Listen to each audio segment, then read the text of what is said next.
jara keenya hiriyoota sadiin qaba warra gaggaarii tokko warra nadararre tokko sadeen sanii dhalaas tokko niin qaba dura sadeen karaan isinii hima kai isin hundinuu qabdan tokko anis jaaniin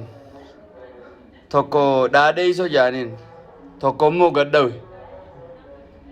anis kun dalagaansa hogganani waan takka dalagadde anis numa jaa anaafis dalaguma jaa yooni ani waajee bakka haasee maal jeelle bara anis akkattiin dhiyoota akkana yaa anis numa jaa waa hunda keessatti yooni an nama biraa gargaarellee bara anis jeetuma waa narraa barbaade yoon namaafislee waa godhe jechuudha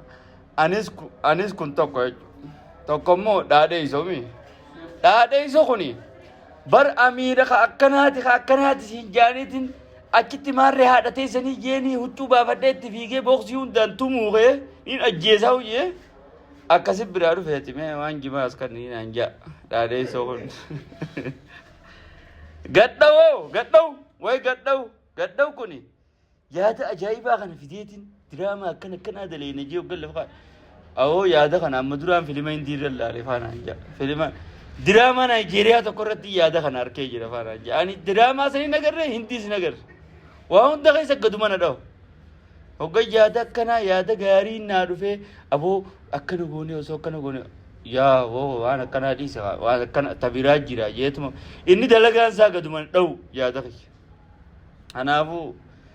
isin hundinuu saahiba sadeen kana ni qabdan tokkicha immoo gaarii niin qaba ka gadiis nan dhoyne ka anis naan hin jenne niin qaba tokkicha gaarii sanis isin hundi tokkichaa ni qabdan tokkicha keessa san rabbi isiniin haa dhiisu